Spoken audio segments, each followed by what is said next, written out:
How y'all doing? Thank you for joining me again. Getting back into it. Around this time frame, again, a lot of stuff was popping off, a lot of stuff was happening. We were still working on building the lodge, and then we had while we were doing that, we had a group come in for the game Blood Bowl, and they were working on rebuilding their league. I think like they just started or whatnot, and then a small number of guys, but it's still building up. But yeah, they came in and they started ramping up and building up this league and just adding members, and it was doing really, really well. But it all came to a head because the person who was leading that wasn't he didn't he didn't get into it with the owner, but they didn't see eye to eye because the owner again was about control. He wanted to control all the tournaments, has the tournaments his way. All the money comes to the house, and he distributes it how he wants to. And the Blood Bowl guy was like, "No, I invest my own money into this. I wanted to run it my way. I'm just looking for a place to host us." And the owner wouldn't budge on it. He was like, "No, I'm not going to do it that way. It's like it's either my way or the highway." Which, looking back, it doesn't make sense to me because this was a substantial group of people that were building the league there. They went to a different store, and he's wanting to kill out the other stores. So why are you sending their business to other stores when all you have to do is compromise? But again, he wasn't about compromise. It was about how he wanted to do it. So the Blood Bowl League, which wouldn't play by his rules, went to this other game store down the road, a couple miles down the road, and they were doing pretty well. I mean, they're still doing pretty well there, as I understand. But again, that was a group that we lost because they wouldn't give him the control that he wanted over their group or the way they handle tournaments, really. And it's like, I get it's your store, but it's like, if we're building, we're building. What do you want? He's putting too many constraints on everything that I was seeing.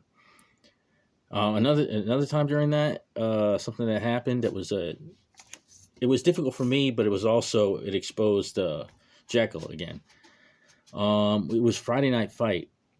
I had come in, I'd worked the whole day. I'd left the store, like I was on the way home. It was like late at night, maybe about 10 o'clock, somewhere in that time window frame. And I get a call that a customer had passed out in the store. One of the Magic Friday Night Fight players. He was a veteran, and he dealt with seizures and stuff like that. I didn't realize this beforehand. But I remember that I turned right back around and called the boss, let him know I was heading back. I was like, I don't know what's going on. I'm going to go check it out. And I get there, and there's this kid laid out. They pushed stuff out of the way. He went to they said he was playing. All of a sudden, I forgot, he said something. Then he ran to the bathroom, and then he was just gone so long. So they went and knocked on the door, and they checked on him. He came out, and then he just passed out on the floor. And I don't know if he had a seizure or not. I don't remember. But I just remember getting there, and this kid was just laid out on the floor. He was semi-conscious. He was like dazing in and out.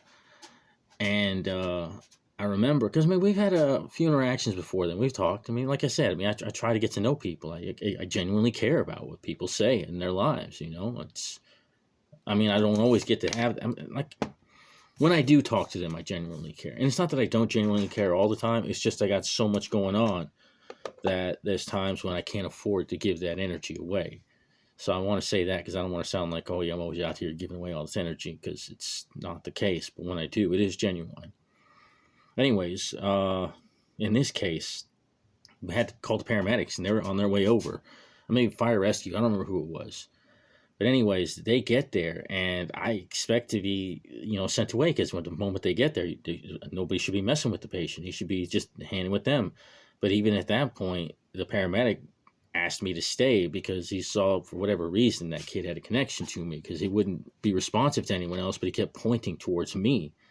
And then he just took my hand, so I held it. I literally held this kid's hand for like an hour on that floor while the paramedics were, checking his signs and doing all the things that they do.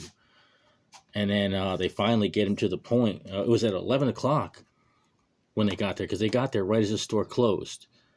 And then I remember it was an hour later, 12 midnight, when they left. And then I remember when I'm getting up and I'm looking over at Jekyll, and he looks me dead in the eye, and he's like, so do we want to get on closing now? The store had been closed for an hour. What the hell was he doing for an hour? This kid had promoted to MIT. He was standing around while I'm off the clock because I left already. I came back to handle the situation. He was closing that night. He was on the clock. So for that whole hour that the store was closed, he was just dicking around doing nothing.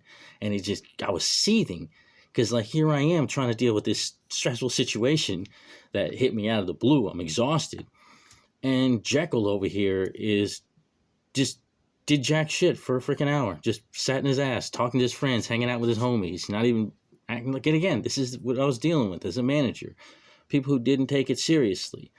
And an owner who didn't care that they didn't take it seriously, but who rode my ass over minute details. That's why I'm not letting this go, because I gave too much to that asshole for him to treat me this way when he let that much go. And like I said, that's why I'm telling this whole stupid story, and that's why it's going to be so freaking long, because I want to tell all the bits and pieces, because if I just tell the little high points, it's not going to have that same effect. Because the reality is there's 3 years. I went through 3 years of jumping through hoops for this person. And the disrespect he treated me, like, the hell am I freaking sitting here holding this? I don't even know if this kid's alive or dead anymore. I mean, it's in the back of my head. It's wondering where this kid is, whose hand I held for an hour, I mean, that was the last time I saw him come to the store. So I don't know. Maybe he did pass. Or maybe he just ran away somewhere. I don't know. And it's like, that's stress that I don't need, but who cares, right? I don't matter. Anyway, sorry, I didn't mean to ramble off on that too much. But like I said, it was a lot of building. I mean, it wasn't just building the cafe, it was building the gaming lodge, building those games and fighting with the owner when he's losing people like that, because it was a significant amount of people he lost. And like I said, for the lodge, the Discord was my main avenue. Every time somebody had a new game, I'd throw a new channel on. I'm like, hell yeah, let's get it in there. See who you can come in and play this game. And I was talking to this one kid who was playing. It was a dead game, sure, but still, he was motivated to try to push it, and it didn't cost us anything to help him push it. But again, the owner was just so particular. So he wanted to have it his way, and it's like, okay, fine, you want to have it your way, then don't bitch about getting money. Because butts in the seat is how we get money. And he fought me on stuff like that. And it's like there was no reason not to. And like there was this one incident where like a senior citizen, like a lovely little old lady, but she was like 67 years old, was upset because she got on Discord and she couldn't find the channel. She said it was too confusing for her. So that's when he deleted like 10 different games in the lodge. He's like, oh, they don't play this game, so just kill. And it's like, what the hell, man? It's like when you look at a Discord channel like Regiment where there's 30,000 freaking people, and even other Discord channels in town. Some of them are complex as hell. You don't delete them. You teach people how to use them. But again, he was so emotional in his choices where he knocked out 10 game systems, and then a lot of those people didn't come back. It's like those are people who come in, who play, who populate this place, who will buy sodas and food. It's like, what are you doing? Because you don't like the way it looked. And it was the irritation of that when he was putting so much weight on me for the store not making enough money.